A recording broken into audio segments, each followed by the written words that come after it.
My beloved child, I have seen the tears you shed in the quiet hours when the rest of the world is asleep, and I have heard the silent echoes of your heart as it breaks against the stone-cold wall of a silence you cannot bridge.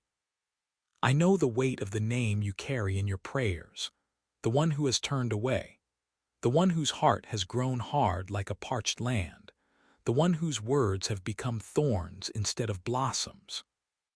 You feel as though you are shouting into a void, trying to reach a soul that has locked its doors and barred its windows. But I want you to take a deep, steady breath right now, for I am the master craftsman of the human heart, and I am telling you that I am already at work in the hidden chambers of that person's spirit. While you see only the stubbornness, I see the scars that created it. While you feel the rejection, I am tending to the ancient wounds that have made them feel they must defend themselves against the very love they crave. I am the divine weaver, and I am threading my light through the dark tapestry of their resistance. You have tried to use your own strength to soften them, but child, you cannot melt ice with your bare hands without becoming cold yourself. Give them to me. Place that heavy burden into my palms, which are scarred with a love that never fails. I am softening the soil of their soul even as we speak. I am sending subtle reminders of my presence, gentle whispers in their moments of solitude, and a restlessness that only my peace can satisfy. Do not be discouraged by the outward appearance of things. A seed grows in the dark, beneath the earth, long before the first green shoot breaks the surface. So it is with the work I am doing in your family. Your prayers have not been ignored. They have been stored in golden bowls, and their fragrance is rising to my throne as a constant plea for mercy and restoration. And while I work on their heart, I am also working on yours. I see the anxiety that keeps you awake, the calculations you run in your head about your finances, and the fear that you will be left alone to face the mounting pressures of this world. Let me be your provider. I am the one who multiplied the loaves and the fish, and I am the one who will make a way where there seems to be no way in your bank account. I know your needs before you even speak them, and I have already set the provision in motion. The resources you require are not coming from your own effort alone, but from the infinite storehouse of my grace. You are not a forgotten child wandering in a desert. You are a prince, a princess of the Most High, and my favor surrounds you like a shield.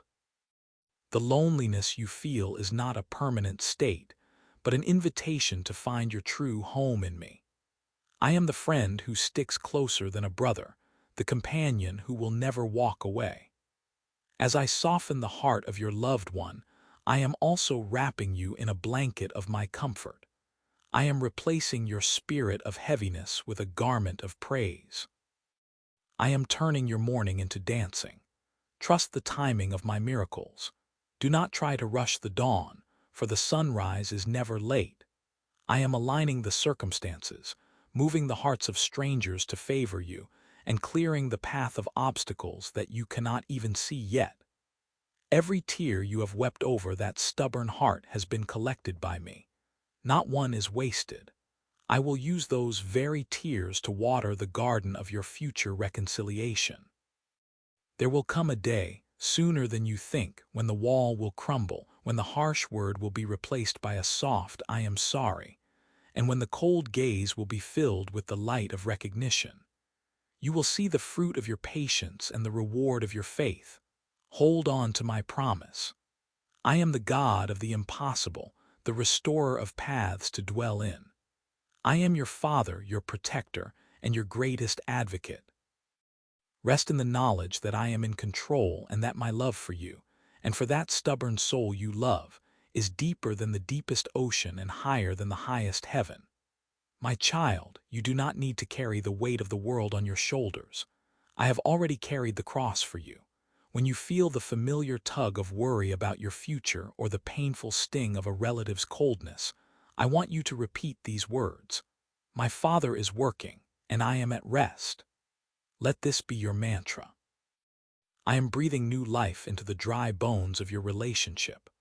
I am opening doors in the financial realm that no man can shut. I am surrounding you with a peace that surpasses all understanding. You are deeply loved, profoundly cherished, and never, ever alone. The unique journey of your life is unfolding exactly as I have designed it, and even the moments of conflict are being recycled into testimonies of my power. Listen closely to the silence, for in it, you will hear my heart beating for you. The stubbornness you see is but a shadow, and shadows must flee when the light of the world enters the room. Trust the process. Trust the love. Trust me. I am moving, and the miracle is already at your door. Think back to the childhood laughter that once echoed through the hallways of your memories, long before the walls of pride were erected stone by stone, one misunderstanding at a time. I was there then, watching the innocence of those years, and I am here now, standing in the gap you feel so poignantly. Every sharp word spoken in haste, and every icy silence that has stretched between you like a vast, frozen tundra is known to me. I see the way you look at the old photographs, the ones where their eyes were bright with unburdened joy, and their smile was a reflection of a heart that felt safe. You wonder if you will ever see that light again, or if it has been swallowed by the shadows of bitterness. I tell you, that light is not extinguished. It is merely buried beneath the debris of life's disappointments and the heavy armor they have donned to protect themselves from further hurt. You have felt the weight of their rejection as a physical ache in your chest, especially during those long evenings when the house feels too quiet or the tension at the dinner table is so thick it could be cut with a knife.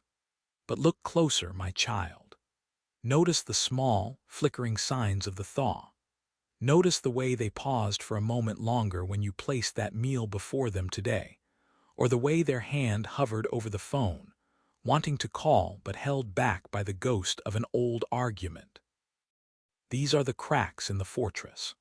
I am the master craftsman, and I know exactly where to apply the pressure of my grace to bring the walls down without harming the soul within. You have been praying for a sudden earthquake to shatter their stubbornness, but often I work as the gentle, persistent dew that seeps into the parched ground, softening it from the inside out. I am working in the midnights when they cannot sleep, when the distractions of the day fade away, and they are left alone with the echoes of your kindness. Remember the time you chose to remain silent instead of defending your honor. That silence was a seed of peace. Remember the time you performed that small, unnoticed act of service, perhaps fixing the loose floorboard they always tripped over or quietly folding their laundry, without seeking recognition. That was the water for the seed.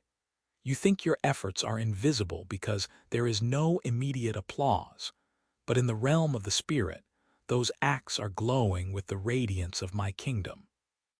I am also tending to the gardens of your own heart in this waiting room.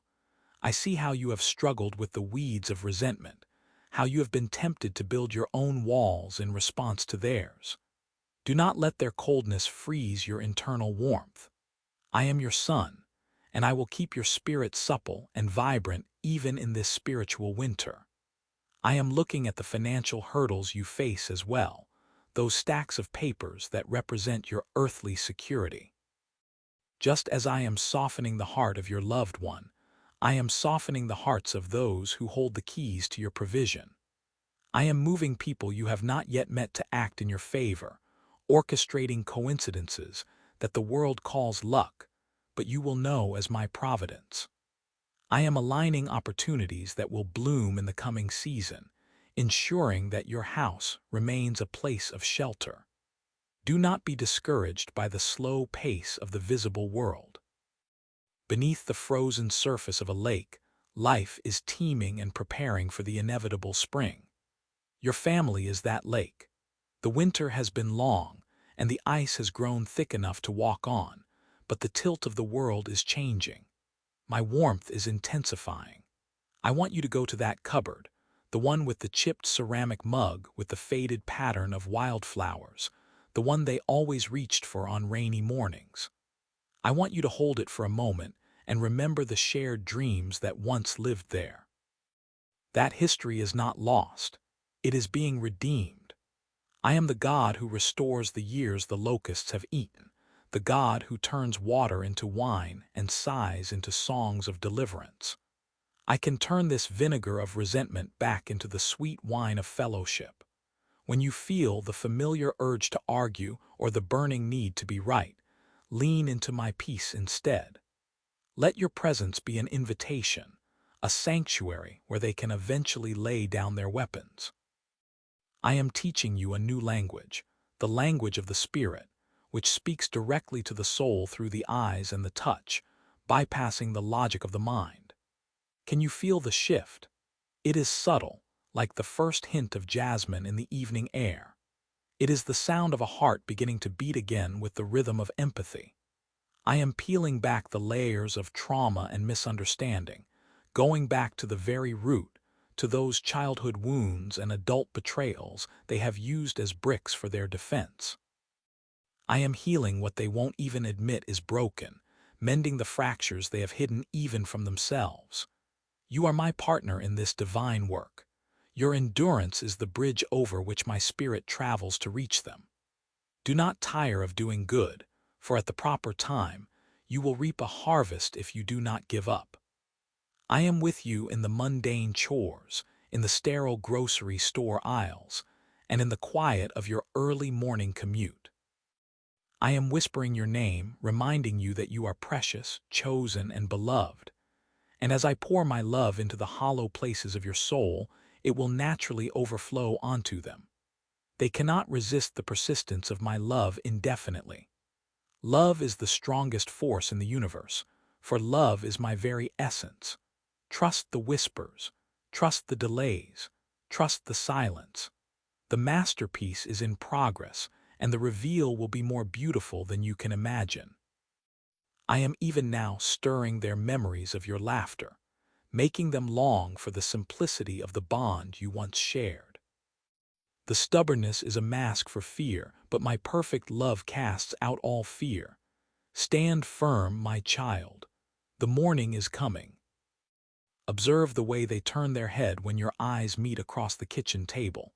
That sharp, sudden interest in the pattern of the wood grain or the steam rising from their coffee. You see it as rejection, but I want you to see it as the flickering of a candle in a drafty room. They are shielding themselves from the light because they have lived in the dim shadows of self-preservation for so long. Every time you offer a word of grace instead of a retort, you are thinning the walls they have spent decades fortifying. I am moving in those moments of awkward silence, the ones where the air feels heavy and the clock on the wall seems to tick louder. In those gaps of conversation, I am speaking to their deepest parts, bypassing the logic and the pride that keeps their jaw clenched. Think back to that summer when the rain wouldn't stop, the year they lost their sense of direction and decided that no one could ever be trusted again. I am going back to that soggy, gray season of their soul. I am drying the ground they stand on. I am reminding them of the person they were before the world told them they had to be hard to survive. Do you remember the blue bicycle leaning against the porch, the one with the rusted chain? They remember it too. I am stirring the memory of that simple freedom, the feeling of the wind on their face before they learned to carry the weight of everyone's expectations like a leaden cloak. You are the gardener of this difficult soil. You see the thorns and the parched earth, but I see the seeds I planted before they were even born. My rain is falling, even if you only see the dust. When you fold their laundry, when you pick up the discarded mail, when you prepare a meal they don't even thank you for, you are performing a high liturgy of love. These are not small things. These are the threads I am using to weave a new garment for their spirit. I see the fatigue in your shoulders when you lay your head down at night, wondering if any of this matters. It matters more than the stars in the heavens. You are mirroring my own patience, For have I not waited for you in your own seasons of stubbornness? Have I not stood at the door of your heart, knocking with a persistence that refused to be insulted? I am teaching you the holy art of waiting. Look at the small details, the way they didn't snap back at you this morning, the way they lingered a second longer in the room before leaving. These are the cracks in the armor. I am the light that pours through those cracks. I am dismantling the legalism they have used to judge you and themselves. I am replacing the shoulds and musts with the simple is of my presence. I am working on the way they perceive your very scent and shadow. Where once you represented a threat to their control, you are beginning to represent a sanctuary. They won't admit it yet. They will likely fight the feeling with renewed vigor in the coming days, for the ego screams loudest when it knows its reign is ending. Do not be alarmed by a sudden flare-up of the old temper or a withdrawal into a deeper frost. This is often the sign that the thaw has reached the core. Think of the river in midwinter. The ice on top looks solid and unyielding, but underneath, the current is picking up speed, wearing away the frozen barrier from below. I am that current. I am the relentless flow of mercy that knows no obstacle it cannot eventually smooth into a stone of remembrance. I want you to notice the specific way they hold their hands now, less like fists, perhaps, and more like birds waiting for a place to land. I am softening the sinews. I am relaxing the muscles that have been taut since they were a child trying to hide their tears from a world that didn't care. I care. And through you, they are beginning to suspect that I care. Your consistency is the greatest argument against their despair. Do not try to find the perfect words to fix them. Your words are often the very things they have learned to deflect. Instead, let your peace be the atmosphere they breathe. Let your quiet joy be a puzzle they cannot solve with their intellect. I am even now visiting them in their dreams, bringing back the faces of those they loved and lost, softening the grief that turned into bitterness. I am untying the knots in their stomach that they've had for 20 years. I am the great physician, and this is a delicate surgery of the soul. You are the one holding the lamp, keeping the room warm, staying present while the work is done. You feel the sting of their coldness, but I ask you to offer that sting to me. Let me transform your hurt into a deeper capacity for compassion. For when the breakthrough comes, and it is surely coming, you will need that compassion to welcome them home without a hint of "I told you so." The prodigal's father didn't prepare a lecture, he prepared a feast. I am preparing you to be the host of that feast. Even now, I am nudging them to remember the way you used to laugh together before the silence moved in. I'm making them homesick for a place they haven't even visited yet, the place of total acceptance. Stand in the doorway of hope. Keep the light on. The path is being cleared, one stone of resentment at a time. I am the God of the second chance, the third chance, and the 1,000th chance. And I am doing a new thing in this house, in this heart, and in you. Can you see it? It is as real as the breath in your lungs. Watch the way they pause now when they pass the old photograph in the hallway, the one where the edges are curling, and the colors have faded to the amber of a late autumn afternoon.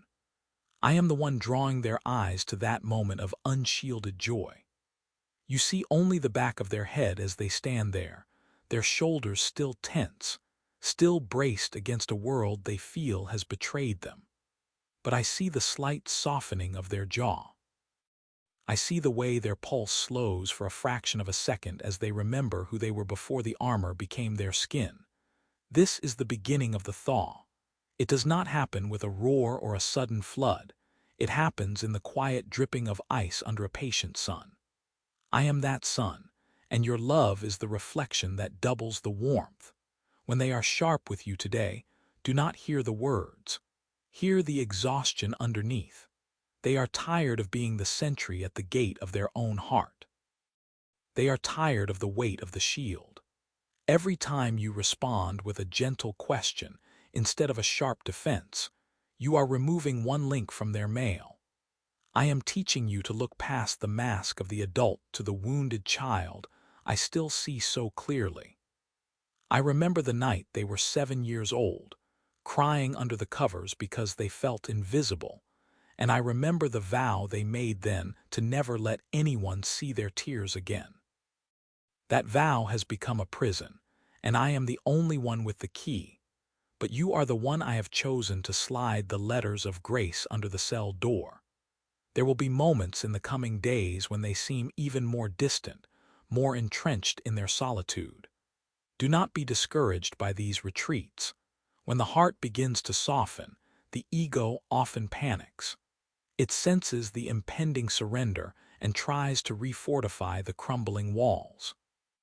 When they lash out or retreat into a stony silence, it is often because they have felt a flicker of the very love they think they don't deserve, and it scares them. Love is a terrifying light to those who have lived in the dark for too long. It reveals the dust, the cobwebs, and the broken things they have tried to hide. Your task is to remain the steady flame. Do not flicker when their wind blows cold. I am anchoring you in the bedrock of my own patience. I am working through the ordinary things, the smell of the rain on the pavement, the specific way the light hits the kitchen table at 4 in the afternoon, the lyrics of a song they haven't heard in 20 years that I will cause to play on a passing car's radio. These are my messengers. I am using the mundane to bypass their intellect and speak directly to their spirit. Their mind is a fortress of logic and grievances, but their spirit is a garden I planted long ago, and I am watering it even now. Can you feel the shift in the air of your home? It is subtle, like the change of seasons before the first bud appears on the branch. There is a new vulnerability in their sleep. I am smoothing the furrows in their brow while they dream, showing them visions of a table where everyone is forgiven and the bread is always warm. I want you to start noticing the almosts. The almost smile when you tell a joke. The almost apology in the way they offer to help with a small chore. The almost softness in their eyes when they think you aren't looking. These are the green shoots pushing through the frozen ground. Do not tread on them with expectations. Do not demand they grow faster than they are able. Just keep the environment hospitable. I am making you a master of the long game of grace. Consider the cedar tree. It does not grow overnight, but its roots go deep, and its scent is a healing balm. That is what I am doing in this relationship. I am not interested in a superficial peace that can be broken by the next misunderstanding. I am after a deep, foundational reconciliation that mirrors the way I have reconciled you to myself. This requires a dismantling of the old self, and that process can be painful. When you see them struggling, do not try to fix the struggle. Simply offer the presence of one who knows the end from the beginning. I am the God who turns deserts into pools of water. I am the one who can take a heart of stone, veined with the iron of pride and the flint of stubbornness, and turn it into a heart of flesh, pulsing with the rhythm of my own love. You are worried about the words you should say, but I tell you, your silence is becoming more eloquent than your speech. When you sit in the same room and simply are, without an agenda, without a point to prove, you are creating a sanctuary.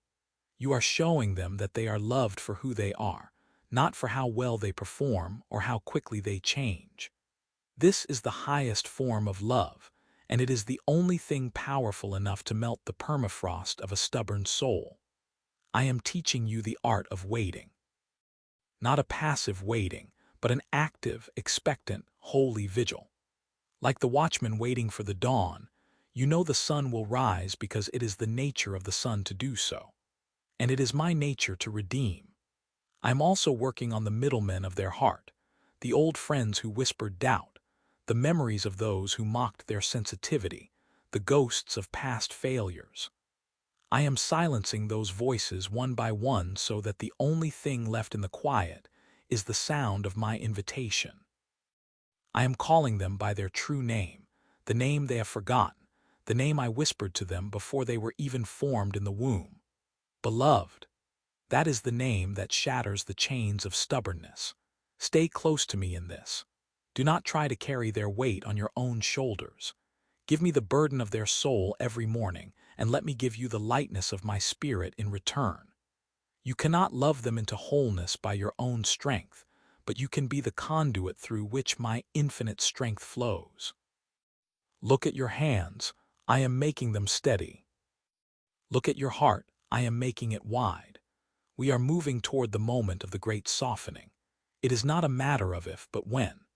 And when that moment arrives, you will see that every prayer, every tear, and every act of patient endurance was a seed that has now come to full harvest. The soil is turning. The seeds are stirring. The winter of this heart is nearing its end.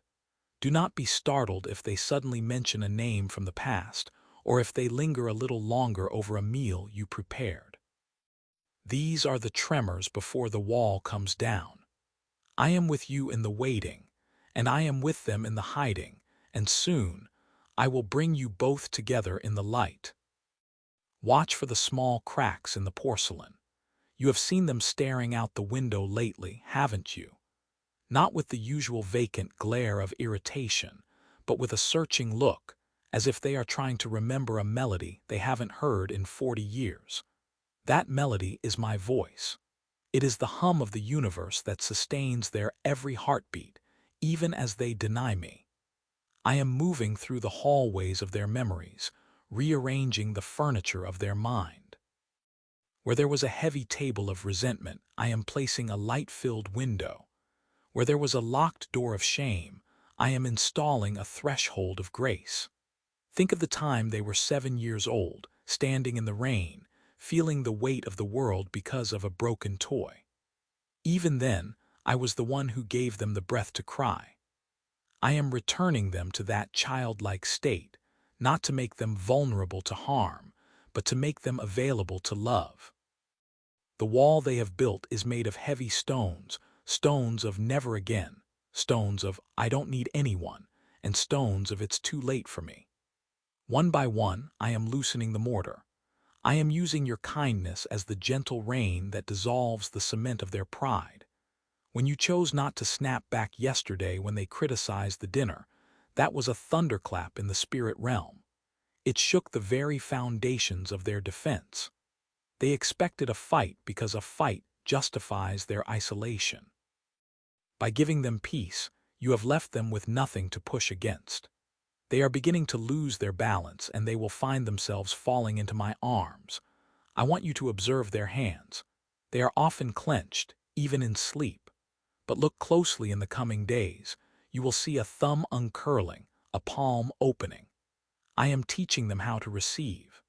They have spent a lifetime believing they must seize what they need, but I am showing them that the greatest treasures are those that are simply accepted. I am the bread of life, and I am breaking myself for them through your patience. Do not be discouraged by the occasional flare-up of the old temper. That is merely the dying embers of a fire that has run out of fuel.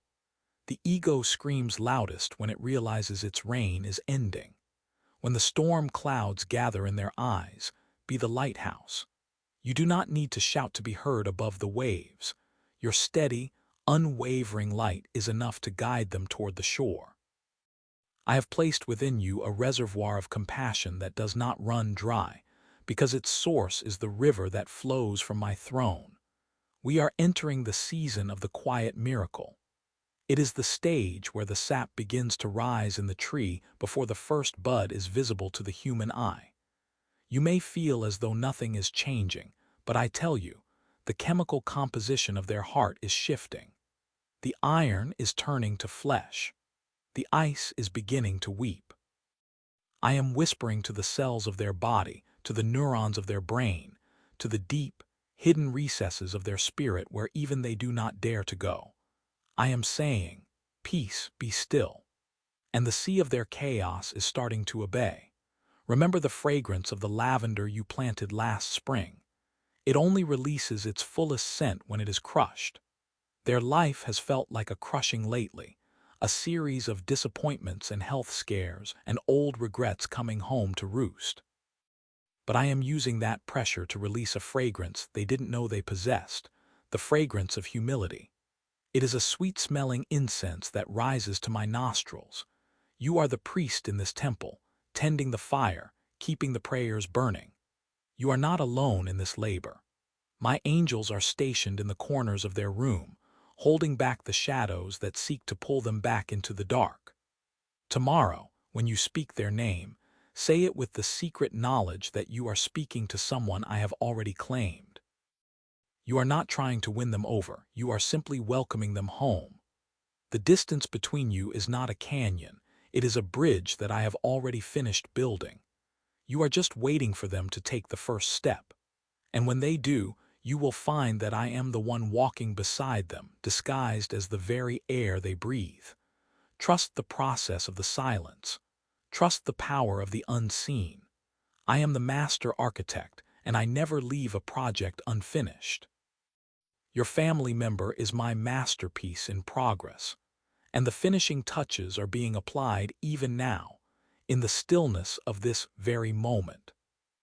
Think of the way they have held their jaw tight for 40 years, a physical manifestation of a no they said to the world a long time ago. I am touching that muscle now. I am the warmth that settles in the marrow of their bones when they think no one is watching. You see the scowl, but I see the exhaustion behind it. Stubbornness is often just the survival gear of a soul that felt unprotected. But I am their protection now. I am moving through the hallways of their mind, opening windows that have been painted shut since their childhood. Do you remember the old porch swing? The one where they sat and learned to hide their feelings because the air was too heavy with expectation. I am there too, rewriting the ending of those lonely afternoons. I am showing them that it is safe to be small, safe to be seen, safe to be wrong. When you sit across from them at the dinner table tomorrow and the silence feels heavy, do not try to fill it with your own anxiety. Let my peace sit in the empty chair. Let it flow through the steam of the soup and the clink of the silverware. You are witnessing a resurrection, and resurrections are often quiet before they are glorious. I am peeling back the layers of pride like the skin of an onion. There will be tears, yes, but they are the waters of a new baptism. I am taking the never out of their vocabulary. I will never forgive. I will never change. I will never let them in. These are the stones I am rolling away from the tomb. Notice the way their hands tremble slightly when they reach for the mail. That is not just age, that is the vibration of a spirit beginning to stir. I am speaking to them in the language of the mundane. The way the sun hits the rug, the taste of a crisp apple, the unexpected kindness of a stranger. These are my love letters, translated into a dialect their wounded heart can finally understand. You are my co-author in this chapter.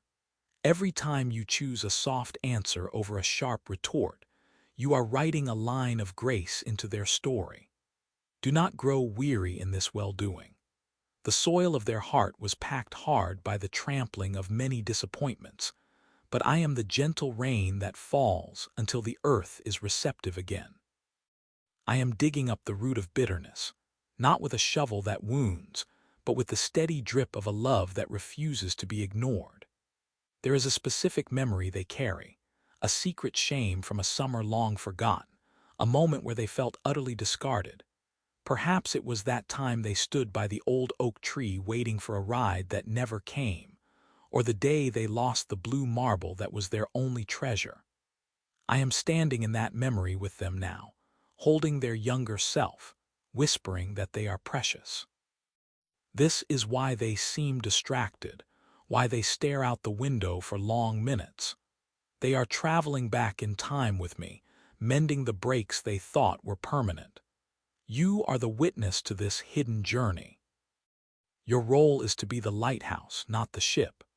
Just keep your light burning, steady and unwavering, so that when they finally navigate through the fog of their own making, they have a clear path to the shore. I am working in the nuances of their character, the subtle shift in their tone, the way they linger a second longer during a goodbye, the way they finally ask about your day without the usual edge of sarcasm. These are the green shoots pushing through the winter ground. Do not tread on them with your expectations. Let them grow at the pace of my providence. I have seen every tear you have shed in the secret places for this soul, and I have gathered them into my bottle. Not one prayer has been wasted. Each one is a drop of oil in the lamp of their awakening. We are moving into a season of revelation, where the why of their hardness will be eclipsed by the who of my presence. They are beginning to realize that their strength was actually a prison, and that vulnerability is the only true key to freedom. I am that key. I am the hand on the handle. I am the light under the door. Continue to hold the space for them, for in doing so, you are holding a space for me to move. I am even working through their dreams, those fragments of sleep where their defenses are down. In the night, I show them landscapes of peace they haven't visited in decades. I show them the faces of those they loved and lost, not as ghosts of regret, but as witnesses to the mercy that is currently surrounding them. When they wake up and seem a bit more tender, a bit more fragile, do not be surprised. The walls are not crumbling because of an earthquake. They are dissolving because the foundation of fear is being replaced by the bedrock of my grace. Observe the small things, the way they might handle an old photograph with a bit more care, or how they stop to listen to a bird outside the window. These are signs of a heart returning to life. You are the priest, the intercessor, the one who stands in the gap. Do not underestimate the power of your quiet presence. Your very existence in their life is a reminder of a love they haven't been able to outrun. We are deep in the work now, in the layers where bone meets spirit, where the old self gives way to the new. There is a deep, holy mystery in this softening. It is the work of 1,000 quiet miracles, all converging into a single moment of yes. We are not there yet, but the horizon is glowing with the first light of a dawn they thought they would never see again. Keep walking with me. Keep believing in the version of them that I see, the one who is already free, already whole, already home. The masterpiece is taking shape, one brushstroke of patience at a time. I am moving through the kitchen drawers today, through the mundane clutter of their daily life, the rusted peelers and the mismatched spoons, because even in the ordinary, my presence is a slow-burning fire. Watch them today as they reach for that chipped ceramic mug, the one with the faded pattern they've used for 20 years. Do you see how their fingers linger on the handle? It is not just porcelain they are touching. They are touching a memory of a Tuesday morning long ago when they still felt safe enough to be vulnerable. I am in that lingering. I am the warmth of the coffee that seeps into their joints, loosening the physical manifestations of the pride they wear like armor. When you see them stare out the window at the overgrown garden, they aren't just looking at weeds. I am showing them the parallels of their own soul, the things they neglected because they were too busy building fortresses. I am teaching them the language of the soil, the way that death must precede the bloom. They are beginning to realize, though they would never admit it to you yet, that their strength has become a prison. The very walls they built to keep out the pain have also kept out the light, and the air inside is growing thin. I am the one providing the fresh oxygen of a new perspective. Have you noticed the way their voice dropped an octave when they spoke to the neighbor's child yesterday? That was not an accident. That was a crack in the granite. I am amplifying the sounds of innocence around them to remind them of the child they once were, the one who didn't need to be right, only to be held. We are revisiting the year 1978, the year the bitterness first took root like a parasite. I am peeling back the layers of that old disappointment, the promotion they didn't get, the words of the father that cut deeper than any blade, the betrayal that taught them that trust was a synonym for weakness. I am standing in that memory with them, not as an observer but as a redeemer. I am rewriting the narrative of their identity, replacing the title of victim or survivor with the quiet, pulsing truth of beloved. When they snap at you today over something trivial, the placement of a chair, or the timing of a meal, do not recoil. That irritation is the friction of a heart that is being sanded down. It is the sound of the old self protesting its own demise. They are used to a world where they have to be the loudest, the strongest, the most certain. I am introducing them to the majesty of the unknown. I am making them comfortable with the idea that they do not have to have all the answers. Your role is to be the steady rhythm of a heartbeat they can sink to. When they look at you, let them see a reflection of my patience. Do not argue with their logic. Their logic is a shield, and you cannot win a battle against a man who thinks his life depends on his defense. Instead, love them with a fierce, quiet illogic.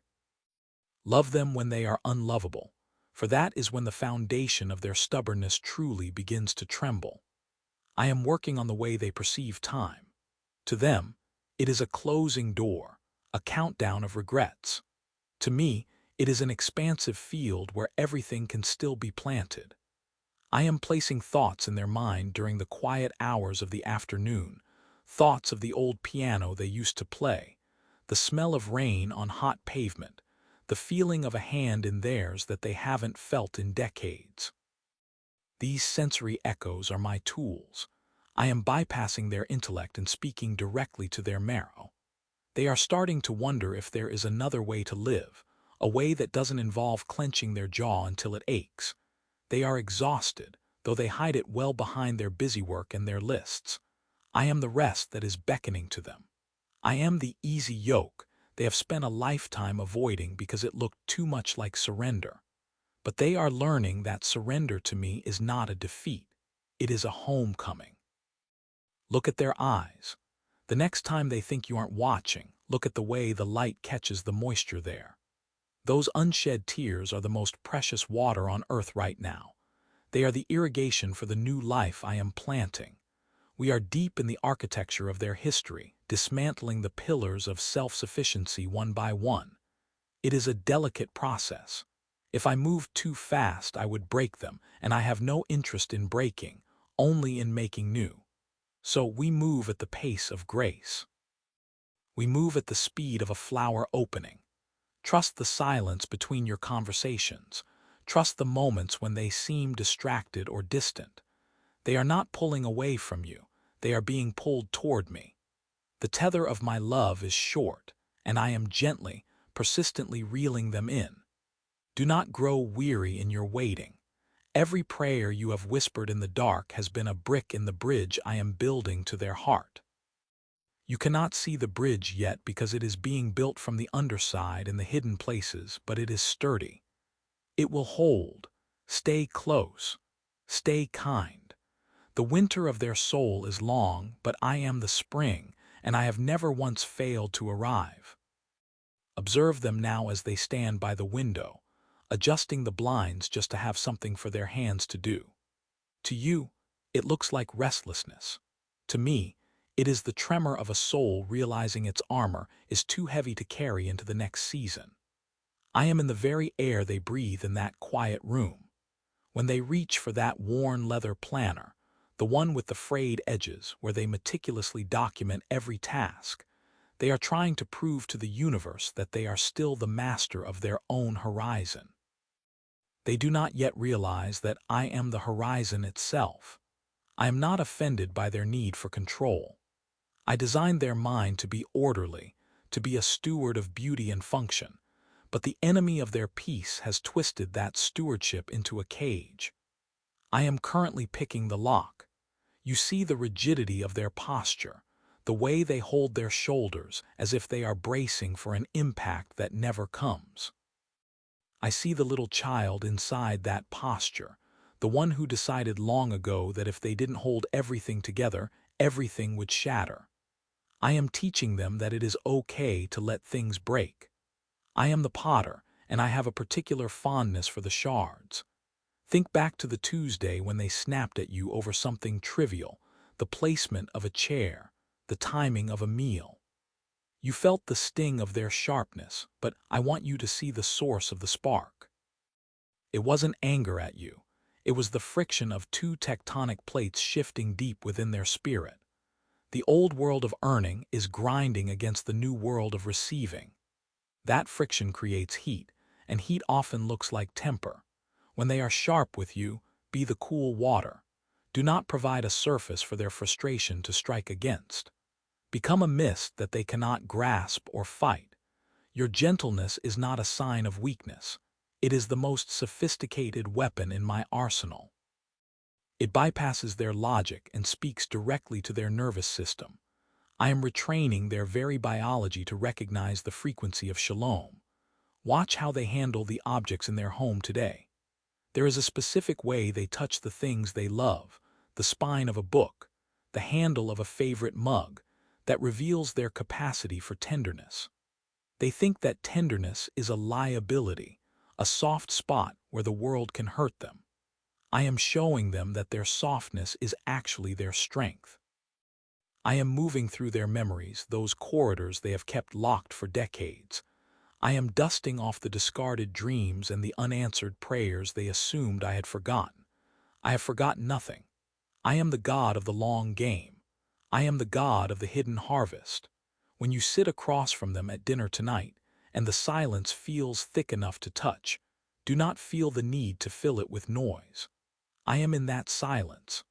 I am the unseen guest pulling up a chair between you. In the quiet, they are forced to hear the beating of their own heart, and in that rhythm, they hear the echoes of my name. They are beginning to realize that their stubbornness was never a mountain. It was just a pile of stones they gathered to build a wall. I am not knocking the wall down with a battering ram. I am simply removing the mortar of fear. One by one, the stones will lose their grip on each other. One by one, they will fall, and when the wall is low enough, they will see me standing on the other side, not with an "I told you so," but with an invitation to walk in the garden. There will be a moment soon, perhaps when they are doing something mundane, like weeding the garden or staring at the rain, where the weight of their self-reliance will finally become unbearable. In that moment, they will exhale a breath they have been holding for 40 years. That exhale is a prayer. It is the purest Amen they have ever spoken. Until then, your role is to be the steady light. Do not try to convince them with your words, convince them with your rest. When they see you resting in me while the storm of their own making rages around them, it creates a holy curiosity. They want what you have, even if they claim to despise the source of it. They are hungry for the bread of life, but they have been eating the husks of productivity for so long they have forgotten what real sustenance tastes like. I am preparing a table for them, right in the presence of their internal enemies. We are almost there. The ground is softening. The frost is retreating. Do not look at the stubborn branches. Look at the sap rising in the trunk. I am doing a new thing. Can you not perceive it? It is springing forth even now. Do you remember the way they used to laugh before life taught them to be guarded? I am looking for that sound. I am hunting for that joy like a treasure hunter seeks gold in the dark. It is still there, buried beneath layers of responsibility and the heavy mantle of being the strong one. They have worn strength like a suit of lead, believing it was the only thing keeping them upright. I am whispering to them that I am the one who sustains the pillars of the earth, and I am more than capable of sustaining their small world. Notice the way they look at the sky when they think they are alone. There is a yearning there that they cannot name. It is a homesickness for a place they've never been, a longing for a father they've known only in shadows. I am stepping out of the shadows. I am using the very things they love, the order of the seasons, the reliability of the sunrise, the intricate beauty of a leaf, to signal my presence. I am speaking their language, the language of the tangible and the true. I am not asking them to become someone else. I am asking them to become who I always intended them to be before the world told them they had to be hard to survive. Your patience is a bridge. Every time you choose not to take offense, you add a plank to that bridge. Every time you offer a kind word in response to a gruff one, you strengthen the cables. They are testing the bridge. Every outburst, every cold shoulder, every stubborn refusal to change is a footfall on the bridge you and I are building. They are checking to see if it will hold. They are asking, if I am difficult, will you still stay? If I am unlovable, will you still love? If I am broken, will you still see value in me? And as you stay, as you love, as you see, they are finding the answer to be a resounding yes. This yes is the foundation of their new life. Don't be discouraged by the setbacks. To the untrained eye, a forest fire looks like the end, but to the forest, it is the only way for certain seeds to crack open. Their current discomfort is a holy fire. It is burning away the chaff of their ego, leaving behind the refined gold of their true self. It is painful for them, and because you love them, it is painful for you. But remember, I am the refiner. I never take my eye off the crucible. I know exactly when the dross is gone. I know exactly when my reflection begins to appear in the molten surface. We are moving toward the reflection. We are moving toward the image of my Son being formed in them. Stay the course. The night is far spent, and the day is at hand. Look for the morning star. It is already beginning to glow on the horizon of their heart. Look closely at the kitchen table tomorrow morning.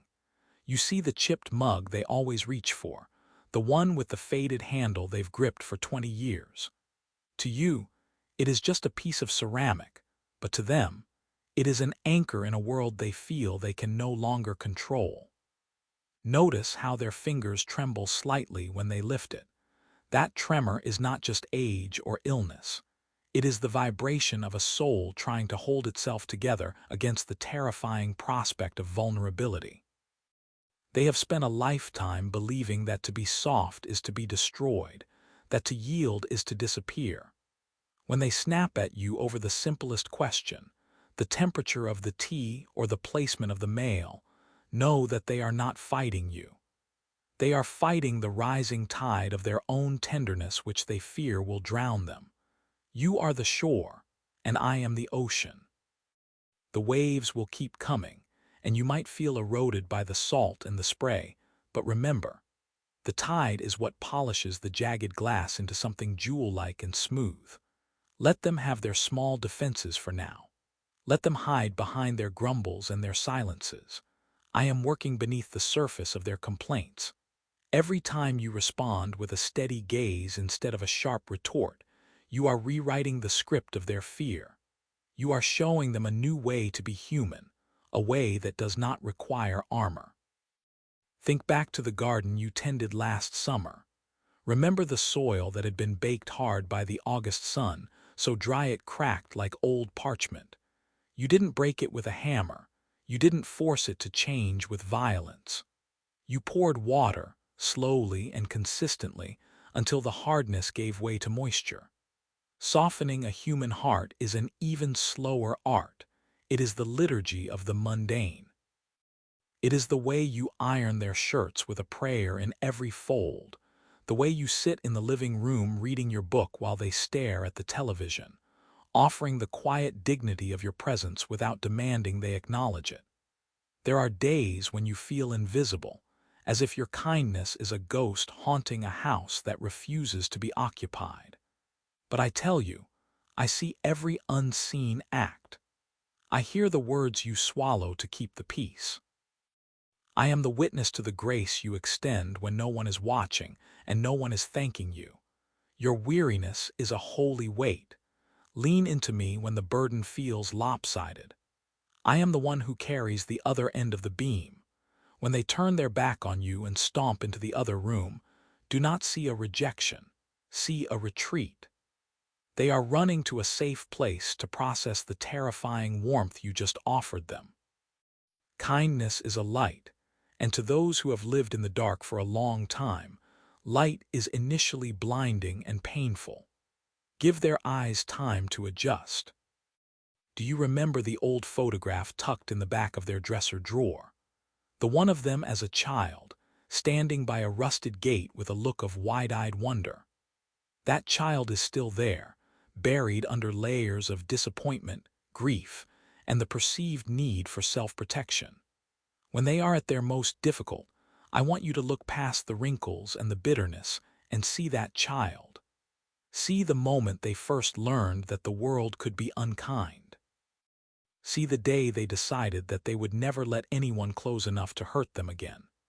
That decision was a survival tactic, a fortress built in a season of war. But the war is over now, even if they haven't heard the news. You are the messenger of the armistice. Your life is the white flag. Every time you offer a meal, a hand, or a simple "I love you" in the face of their silence, you are announcing that the siege is lifted. They may not believe you today. They may not believe you tomorrow. But the relentless consistency of your love is a sound they cannot eventually ignore. It is like the steady drip of water on a stone. Eventually, the stone must give way. Not because the water is stronger than the stone, but because the water is persistent and the stone is fundamentally a part of the earth that craves to be shaped. There will be moments when the softening feels like it's going in reverse. They might have a day of sudden clarity, a moment where they look at you with genuine gratitude, only to retreat into a deeper coldness the following morning. Do not be alarmed by this. This is the thaw-freeze cycle.